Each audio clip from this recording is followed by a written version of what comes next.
Assalamualaikum warahmatullahi wabarakatuh. Halo ibu-ibu, bapak-bapak. Ketemu lagi dengan saya. Nama saya Faisal Jafar, pendamping PK Kecamatan Anggrek, Kabupaten Gorontalo Utara, Provinsi Gorontalo. Pertama-tama, dalam pertemuan ini, pertemuan P2K2, sebelum kita mulai, kita berdoa dulu.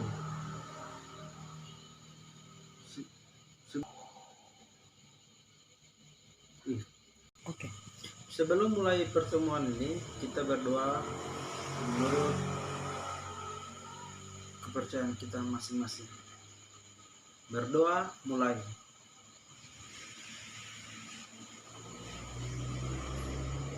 Selesai, ya kita dalam pertemuan saya akan bertanya kepada ibu-ibu atau bapak-bapak. Dalam pertemuan kemarin ada yang sudah diterapkan dan ada juga yang masih ingat pertemuan kemarin mengenai apa. Coba ibu-ibu, siapa yang tahu dalam pertemuan kemarin kita belajar tentang apa Bu Ibu? Silakan. Ada? Ya, terima kasih. Terima kasih atas penyampaiannya Ibu. Ya, modul kemarin yaitu modul 5, pencegahan dan penanganan stunting melalui pemberian stimulasi pada anak. Ya, itu pertemuan kemarin. Terus untuk tabel janji diri sudah ada yang menerapkan? Ibu-ibu ada?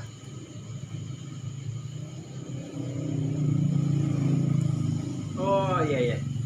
Terima kasih. Dengan apa yang sudah dikerjakan atau yang sudah diterapkan di rumah masing-masing. Dalam pertemuan kali ini kita akan belajar tentang modul 6, yaitu pemanfaatan bantuan sosial gizi. Baik, Oke. Dalam video kali ini, yaitu pertemuan kali ini adalah tujuannya adalah pemanfaatan bantuan sosial dalam penanganan gizi anak usia dini dan ibu hamil. Ada yang sudah mengerti apa itu bantuan sosial? Silakan ibu-ibu. Ada yang tahu? Apa yang Bapak atau Ibu pahami tentang bantuan sosial? Silakan. Ada? Apakah yang hadir di sini semua mendapatkan bantuan? Oh ya, silakan Bu. Oh ya, terima kasih atas jawabannya Ibu. Ya, saya akan menjelaskan. Bantuan sosial adalah pemberian bantuan berupa uang atau barang dari pemerintah kepada individu, keluarga, kelompok, dan atau masyarakat yang bertujuan pemenuhan kebutuhan sehari-hari keluarga penerima manfaat. Ya, itu adalah bantuan sosial. Itu adalah pengertian dari bantuan sosial. Ya. Kepada ibu-ibu, karena saya sudah melihat ibu-ibu sudah ada yang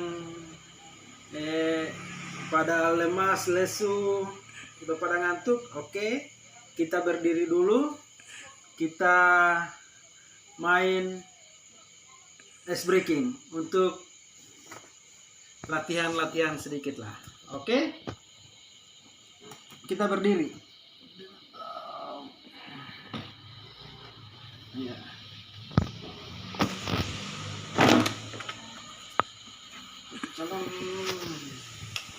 Oke, ibu-ibu, kita mulai. Ya, usahakan ibu-ibu mengikuti gerakan yang saya praktekkan. Kita akan menyanyi pundak, lutut, kaki. Kita lagi naik ke atas atau ke bawah. Oke, ibu-ibu, bisa memahami apa yang saya sampaikan? Paham. Oke, kita mulai. Kepala, pundak, lutut, kaki, lutut, kaki. Kepala, pundak, lutut, kaki, lutut, kaki. Kepala, pundak. Itu permainan atau untuk melatih agar kita lebih semangat lagi untuk menerima materi atau materi dalam pertemuan kedua kali ini. Oke, silakan duduk ibu-ibu, bapak-bapak.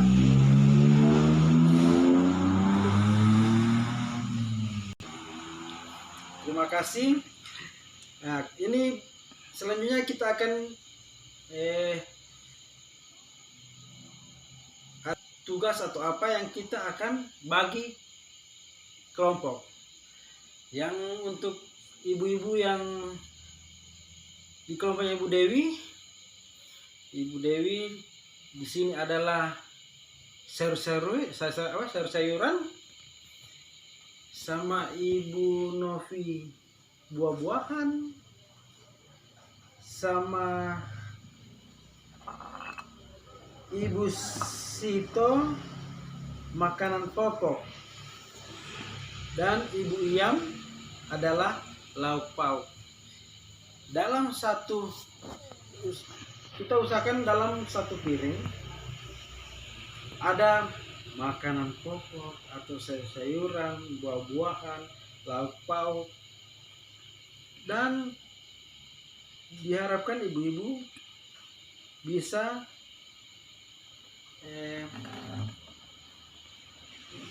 memberikan tentang bahan pokok.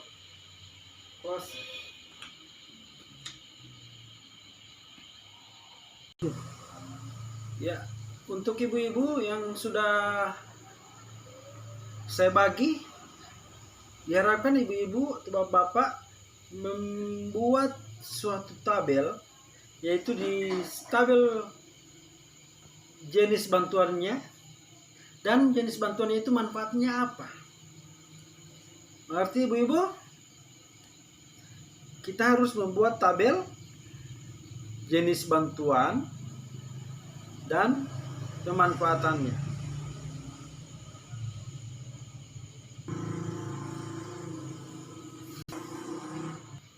Iya. Ada yang sudah selesai?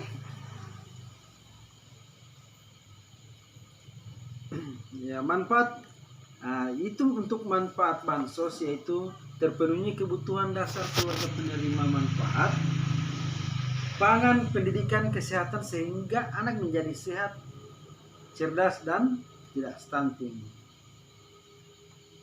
Agar makanan yang dimakan ibu hamil dan balita memiliki kandungan gizi yang baik, maka peserta harus memahami jenis makanan yang fungsinya. Usahakan ibu-ibu, bapak-bapak sudah memahami apa yang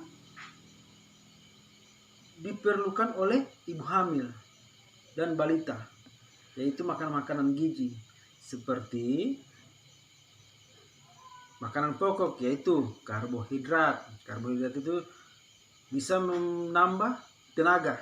Karbohidrat itu seperti nasi, jagung, dan lain-lainnya. Terus yang termasuk dalam lauk pauk.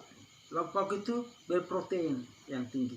Zat pembangun sel, dan memperbaiki sel-sel yang rusak. Itu gunanya untuk, itu fungsinya dari lauk pauk.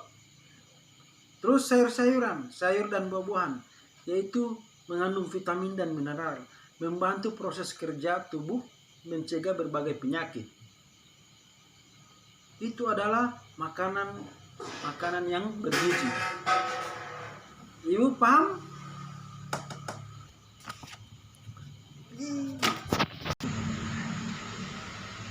Kita harus mengenal bahan makanan yang di sekitar kita. Diharapkan yang saya bagi kelompok barusan bisa memberikan itu, yang seperti ada kelompoknya Ibu Dewi makanan pokok, Ibu Novi lauk pauk, dan Ibu Sito kelompok sayur dan buah-buahan. Itu kalau diharapkan ibu-ibu harus mengenal bahan pangan yang di sekitar kita seperti hasil pertanian, perkebunan, perikanan, dan peternakan yang dapat digunakan untuk memenuhi gizi ibu hamil. Oke ibu-ibu.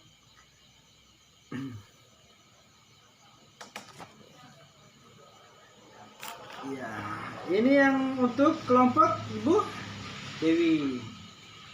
Ya, di sini Ibu Dewi, kelompoknya Ibu Dewi. Karbohidrat,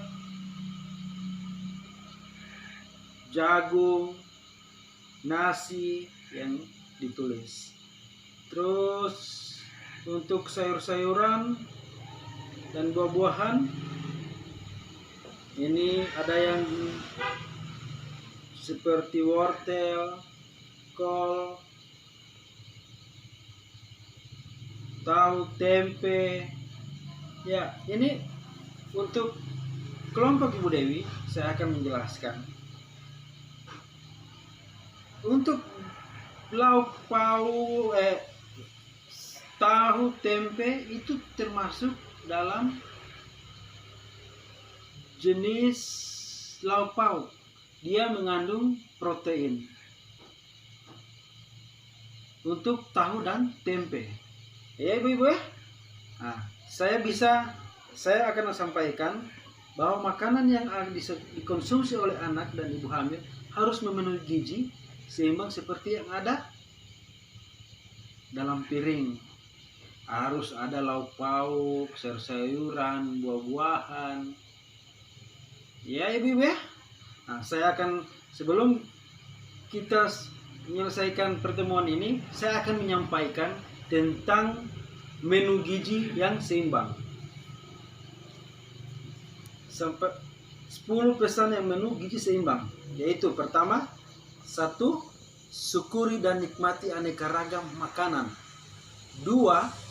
Banyak makanan buah dan sayur. 3. Biasakan mengkonsumsi lauk pauk yang mengandung protein tinggi. 4.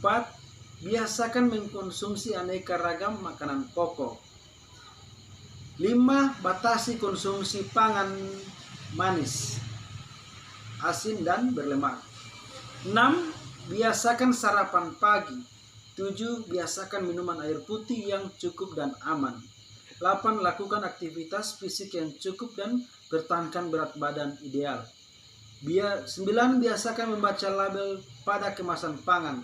10. Cuci tangan pakai sabun dan air bersih mengalir. Ya, itu adalah 10 pesan menu gizi yang seimbang bagi ibu hamil yang harus memenuhi gizi yang seimbang. Sudah dengar ibu-ibu yang sudah saya sampaikan barusan, yaitu 10 makanan seimbang. Dan diharapkan kepada ibu-ibu untuk bahan pangan yang akan dibeli di warung, yaitu seperti jenis bahan makanan yang dijual di warung, yaitu bahan makanan yang mempunyai sumber karbohidrat, yaitu beras atau jagung dan sagu. Sumber protein hewani, yang termasuk sumber protein hewani itu telur, daging sapi, ayam, dan ikan. Sudah paham dengan 10 makanan yang seimbang? Saya akan menjelaskan lagi tentang jenis bahan makanan yang dijual di warung yang terdekat, kayak agen seperti itu ya. Yaitu bahan makanan yang mempunyai sumber karbohidrat seperti beras, jagung, dan sagu. Yang termasuk dalam sumber protein, sumber protein hewani, telur, daging sapi, ayam, dan ikan. Ya ibu ya, yang termasuk dalam sumber protein nabati, seperti yang Ibu Dewi sampaikan, tahu, tempe, itu termasuk dalam sumber protein nabati. Kacang-kacangan termasuk tempe dan tahu. Sumber vitamin dan mineral yaitu sayur-sayuran dan buah-buahan dan gizi pangan seperti yang ada di atas mendukung program pencegahan stunting. Ya ibu-ibu sudah paham? Sebelum saya tutup, diharapkan kepada ibu-ibu agar supaya ibu-ibu dapat memberikan makanan yang bergizi bagi ibu hamil dan bayi. Oke, sudah paham? Ya, dalam pertemuan ini saya menyampaikan terima kasih banyak atas kesempatan ibu-ibu yang sudah hadir dalam pertemuan ini. Semoga kita diberikan umur panjang, kita bisa ketemu lagi dalam pertemuan berikut. Wabillahi taufiq wal hidayah. Wassalamualaikum warahmatullahi wabarakatuh. Terima kasih.